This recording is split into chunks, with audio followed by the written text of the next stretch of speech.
हम सभी जानते हैं कि व्यक्ति का मन बहुत चंचल होता है। यही कारण है कि मन अशांत रहता है और कई तरह के सवालों का जन्म भी अशांत मन के कारण ही होता है। यदि आप जीवन में शांति चाहते हैं तो इसके लिए जरूरी है मन को शांत करना। लेकिन मन को शांत कैसे किया जाए? गौतम बुद्ध से जुड़ी इस कहानी के माध्यम से आप जान सकते हैं कि मन को शांत करने का क्या तरीका है। इसमें भगवान गौतम बुद्ध द्वारा मन को शांत करने के आयामों के बारे में बताया गया है। जानते हैं इस कहानी के बारे में जिससे आपका जीवन बदल जाएगा। मन को शांत करने की कहानी।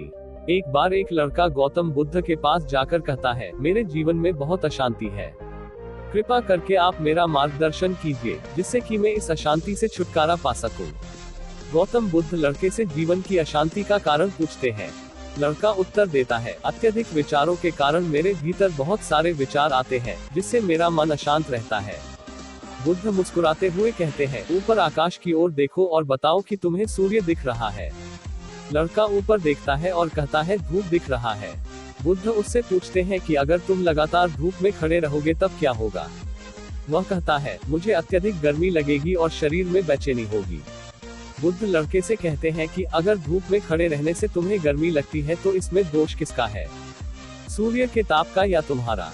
लड़का कुछ सोचने के बाद कहता है, इसका जवाब आप भी बताइए। बुद्ध कहते हैं, सूर्य का काम है ताप देना और ताप का काम है गर्मी लगना। ऐसे में तो दोष तुम्हारा ही है कि तुम धूप में जाकर खड़े हुए जिससे कि तुम्हें गर्मी लगी। तुम्हें अगर शीतलता चाहिए तो तुम्हें छांव में रहना होगा। ठीक इसी तरह चंचल मन का भी स्वभाव होता है विचारों और भावनाओं को जागृत करना। विचार क्षण भर के लिए होते हैं, लेकिन विचार से पैदा हुई भावनाएं देर तक टिकी रहती है। लेकिन यह तुम्हें निर्णय लेना है कि तुम्हें विचार और भावनाओं के साथ चलना है या अलग दिशा बनानी है। कैसे करें मन को शांत?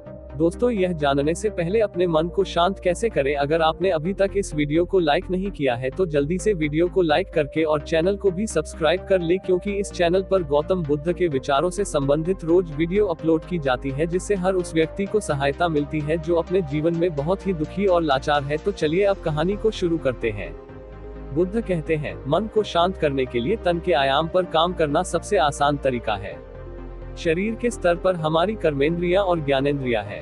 कर्मेंद्रियां कर्म और ज्ञानेंद्रियां ज्ञान से जुड़ी होती है। इससे हम अपनी संवेदनशीलता को बढ़ा सकते हैं, यानी हम जो भी काम करें उसे आनंद के साथ करें। मन के आयाम से हटकर तन के आयाम पर जाने से ही तुम्हारा चित्त शांत होगा। ऐसा करने से तुम मन के आयाम से हटकर शरीर के आयाम पर आ जाओगे। ठीक उसी तरह जैसे तुम धूप से हटकर छांव में आ सकते थे। मन के आयाम से हटने पर तुम्हारी जागरूकता तन पर आ जाएगी। जब तुम तन के आयाम पर काम करोगे तब तुम्हारा चित्त शांत होगा। इसलिए हर काम को तन के आयाम पर करने से मन स्वतः शांत हो जाता है। अपने मन के विचार और भावना को नहीं बल्कि सुर को सुनो। लड़का बुद्ध से कहता है, अपने भीतर के सुर को कैसे सुने? बुद्ध कहते हैं, किसी शांत स्थान पर रहकर जहां शांति हो, तब अपनी आंखें बंद करो और मन के भीतर चल रहे शोर से हटकर भीतर के सुर को सुनने की कोशिश करो। सुर निरंतर चलता रहता है, लेकिन बाहर के शोर के कारण तुम अपने मन के भीतर चल रहे सुर को नहीं सुन पाते हो। जब तुम अपने दोनों कानों को अपने हाथों से बंद कर दोगे तभी मन के सुर को सुन पाओगे। इस तरह तुम मन की अशांति से दूर हो जाओगे और तुम्हारा मन शांत हो जाएगा।